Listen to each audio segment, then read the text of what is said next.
Following my surgery, my family pledged their support for my recovery. Instead, they chose to embark on a ski trip, leaving me unattended without provisions or necessary medication. Upon contacting my brother, Alex, his response was, "Don't lay a guilt trip on me. We're on vacation, not your personal assistants." I simply replied in a hushed tone, "Thank you for revealing your true colors." 2 weeks later, I made a decision that caught them completely off guard, prompting a barrage of 32 messages. "Please, talk to us. We're begging you." I'm not even sure where to begin. I've never shared anything like this before, but I'm incredibly angry and need to vent. I'm not seeking advice, just a space to express everything. Apologies if I ramble.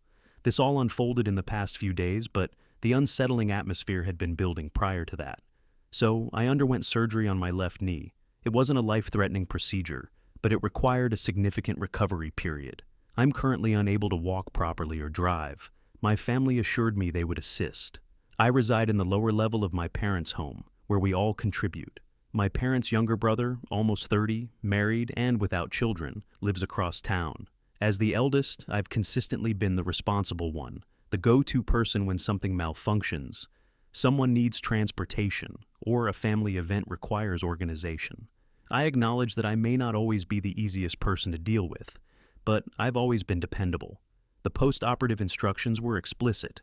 I needed assistance with meals, navigating stairs was out of the question.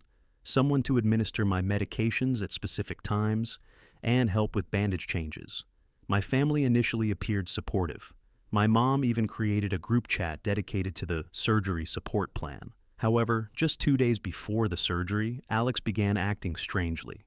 I overheard him discussing with his wife in the kitchen about not delaying the trip again, adding, "He'll be fine. He always is." I dismissed it, assuming he was simply stressed. Alex has always had a tendency to treat my ailments as if I were exaggerating or seeking attention. If I requested assistance, he would roll his eyes. I'm aware he perceives me as overly sensitive, and my parents, particularly my mom, often excuse his behavior, saying, "He doesn't mean it. He's just teasing. He has a lot on his plate." To be honest, he's always gotten away with things. When we were younger, he'd break something, and I'd be the one blamed without exaggeration. Surgery day arrived, and everything went smoothly. My mom stayed with me the first night, and my dad made occasional visits. I mostly slept. The following day, I was alone in the living room watching TV. My mom texted to say she'd be late due to Alex's errands. I messaged the group chat, but received no response for hours. On the third day, no one came by in the morning. My phone alarm sounded for my medication, but I couldn't reach the shelf where they had been placed. I texted again, still no response. I called my mom, but it went straight to voicemail. Annoyed, but assuming they were simply running late, I waited until lunchtime. Still nothing. I was becoming hungry and lightheaded. The refrigerator was empty, except for some expired yogurt and mustard. No one had restocked it since I had filled it with freezer meals before the surgery. I attempted to climb the stairs, but nearly fell. I called Alex. The call was on speaker, and I could hear wind and music. He answered, "What's up?" I asked, "Hey, where is everyone? I need help." He laughed and replied, "We're on the road, headed to the mountain." Confused, I asked who we was. He said it was Mom, Dad, his wife, and himself, and that they were going skiing. I was stunned. I explained that I was stuck and couldn't even get my medication. He sighed and said, "Come on, don't guilt trip me. We're on vacation, not your servants. You're a grown man, you'll be fine. You always exaggerate things." I insisted that it wasn't a joke, that I was in pain and needed him to come back. He apologized, saying they had planned the trip and that I would be okay, suggesting I order delivery. I simply whispered, "Thanks for showing me who you really are." He hung up. I stared at my phone. The group chat remained silent. I tried calling my mom and dad, but it went to voicemail. I texted my aunt, who replied, "Oh, I thought you were with the family on the trip. Are you sure?" I sent her a picture of my leg brace in the empty kitchen. She responded with a thumbs-up emoji and said, "Let me know if you need anything." I spent the next few hours in a haze of hunger and anger. I found some old crackers in my room and ate those. I ordered food, but the delivery person couldn't access the house and left it outside, where it got cold before I could reach it. I try to find humor in the absurdity of it all. Later that evening, I hear my neighbor's car pulling into the driveway. I ask him for assistance in retrieving my food from outside. He gives me a questioning look, asking where my family is. I offer a vague explanation. I attempt to reach out through the group chat again, but there's no response. Alex's wife posts a selfie on her story, featuring all of them in their ski attire, beaming. My parents are visible in the background. Sleep eludes me. I keep replaying that phone call in my mind, and my anger intensifies. It's not sadness I feel, but pure rage. I keep wondering how things devolved to this point. I've covered for them countless times, cleaning up their messes. I'm not claiming to be a saint, but I've never abandoned someone in a helpless state. I stay awake, formulating a plan. I begin jotting down notes on my phone, cataloging every instance I've bailed them out, every favor, every bill I've covered, every time Alex borrowed my car or crashed at my place. I start considering the family's shared finances and how intertwined everything is. I'm not suggesting I'll do anything drastic or illegal, but I refuse to simply sit here and subsist on crackers. I'm not expecting an apology. If they believe this is over, they're severely mistaken. I have nothing but time and a collection of receipts. I'm uncertain what my next move will be, but I'm finished being the family's safety net. Anyway, if you've read this far, thank you. I'll provide updates if anything transpires, but for now, I'm simply infuriated and compiling lists. If anyone has suggestions for seeking retribution without breaking the law, I'm all ears. I won't let this go unchallenged, not this time. Update 1. So, I'm back. I didn't anticipate so many people reading or caring about my previous post, but I appreciate you all allowing me to vent. I'm still confined to this house, my knee is still messed up, and no one has shown up in person except for my neighbor that one time. It's been a full week since the ski trip incident, and I'm still here, consuming microwave noodles and growing angrier each day. The strangest thing is the silence. Not just in the house, which is eerily quiet, but in the group chat, which has become a ghost town. Not even a meme has been shared. No one has said a word since Alex hung up on me. You'd think someone would check in, at least feign concern. I won't deny that I'm annoyed with myself for not planning better, but I didn't anticipate them abandoning me. Alex's wife posted a picture of her new ski boots, and my mom commented "so proud" under a photo of Alex at the top of a hill. Nothing directed at me, not even a like on my post about the surgery. I started documenting everything, taking photos of the empty house, the kitchen, the missed medications. I have a spreadsheet of every time I've helped them out, paid for things, fixed things, bailed them out when they were broke. I'm not sure what I'll do with it, but it helps to see it all laid out. What's driving me crazy is how everyone is acting as if this is normal. Alex has always been allowed to treat me as if I'm exaggerating or being overly sensitive. I understand that he's the favorite and has always gotten away with things because my parents think he works hard or something. I guess they think I'll always handle things, no matter how bad it gets. I was on a video call with my mom's friend, who checks in occasionally and is generally cool. She asked if I was sure I wasn't being dramatic and suggested that maybe they thought I'd be fine. I pointed out that I literally couldn't get food, had missed medications, and couldn't make it up the stairs. She changed the subject to her dog, which I understood. It's hard for people to accept that a family can be so callous. I wouldn't have believed it myself a few years ago, but here we are.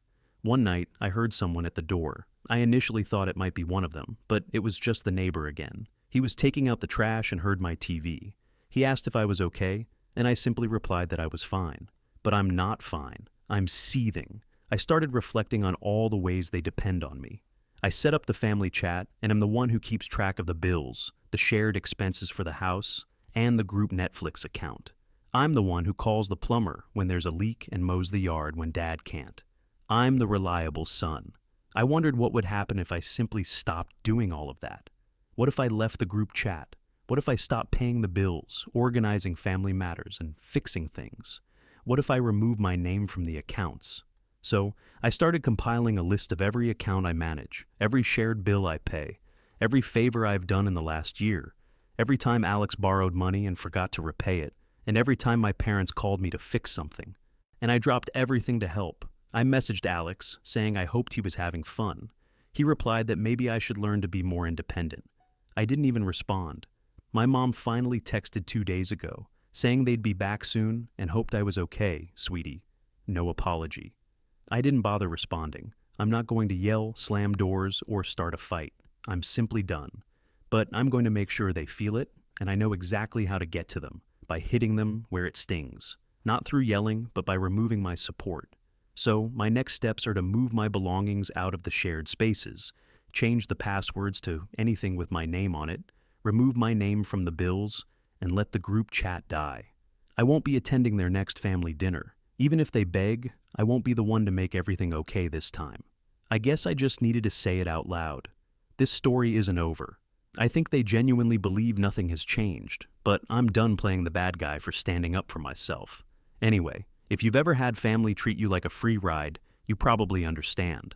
I'll post again if they ever bother to show up or realize what they've done, but I'm not waiting for it. I have other plans. Update 2. So, I warned you all last time that I was done playing the backup plan. I was honestly waiting to see if anyone in my family would even notice the change. But it's wild how long it took for the first ripple to hit. I guess when you're the one who quietly keeps everything running, no one really notices until things start breaking down. The first real sign was so petty, but it made me laugh. Alex texted me, asking for the code to the family storage unit, where everyone stores their winter gear, old books, and even ski equipment. He asked me to send the code, and I simply replied that it wasn't available. He sent 3 question marks, then nothing. The next day my mom messaged, asking why the auto pay for the house insurance bounced. I told her I had removed my name from the account, and that she'd have to set it up on her own. She said I couldn't just do that without telling them. I replied that they had left me alone after surgery, and that I was no longer responsible for them. I started receiving more texts, this time from my dad, who rarely messages unless he wants something fixed. He said this wasn't like me. I replied that it was now, and that I wasn't looking for drama, but I also wasn't carrying everyone anymore. I went through my bank and canceled every recurring payment tied to the house that was in my name, including utilities, Wi-Fi, and even trash pickup. I sent a polite notice to the shared email account, stating that if anyone wanted to keep things running, they'd need to set it up themselves. Just facts, no drama. I know Alex is going to be the most upset. He's always acted like I'm dramatic, but he's also happy to rely on me for everything. He has some weird complex about me being the soft one, but when he needs a loan or a ride, suddenly I'm the only one he calls. I stopped answering his texts, just leaving them on read. Honestly, the most awkward part was when my parents returned from their trip. I could hear them upstairs, slamming doors and arguing. My mom stomped down the hallway and opened the basement door without knocking. She didn't even say hi, just started in, asking why I was acting like this, and reminding me that we're family, and that I couldn't just leave them hanging. I replied that they had left me alone after surgery. She said it was bad timing, and that Alex had planned the trip ages ago. They thought I'd be okay. I countered that I wasn't okay, and that they didn't seem to care. She accused me of being childish, to which I responded that I was no longer their safety net. She slammed the door and stomped back upstairs. Alex showed up that weekend, likely wanting to yell in person. He let himself in and began by saying I was blowing things out of proportion and asking if I wanted them to beg or something. I told him I wanted him to take care of his own messes for once. He got in my face, so I pushed him away. He tried to act tough, but honestly, he's all talk. He accused me of ruining the family and said that Mom was upset and Dad was pissed. I replied that maybe he should have thought about that before leaving me there. He called me a jerk and stormed out. Meanwhile, things started piling up. Bills went unpaid, and mail stacked up. The yard hadn't been mowed in ages, as that was always my responsibility. I started seeing my dad attempt to mow it himself and give up halfway through, which, I'll admit, was a little satisfying. My uncle called a couple of days later, asking what was going on because apparently my parents had tried to get him to fix the Wi-Fi.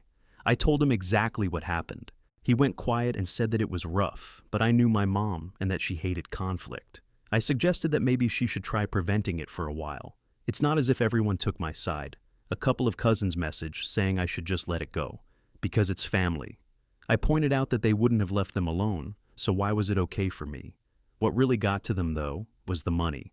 Alex texted me, furious because the next family event had to be rescheduled. I'm the one who always booked the place, and my name is literally on the lease for the shared cabin. I told him it wasn't my problem, and that I was removing myself from all agreements. He accused me of being vindictive, and I replied that I was just doing what he had taught me. Even my mom started calling multiple times a day, switching between being angry and pleading. I kept it short, saying I wasn't interested and that it wasn't my problem. I know some people will say this is petty, but honestly, it's not about revenge for the sake of it. It's about not letting them walk all over me again. They made it clear that I'm just the help until they need something, so now they can see what it's like when I'm not around to bail everyone out. I started getting bolder, to be honest. I called the bank and asked to split the joint account, taking my half and leaving them to sort out their own stuff.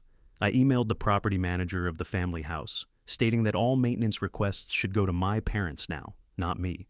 I even blocked Alex on social media for a while, just so I wouldn't have to see his whiny posts about family betrayal. The best part? My phone has been blowing up. I haven't checked the group chat in days, but the last time I did, it was just nonstop messages. All of a sudden, everyone has urgent things that need fixing. Too late.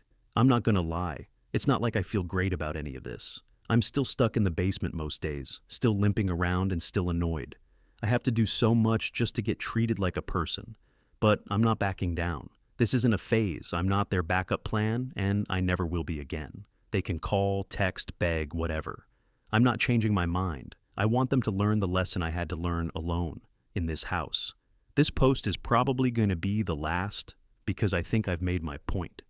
But yeah, if you're reading this and you're always the one holding your family together, don't be afraid to let them see what it's like without you.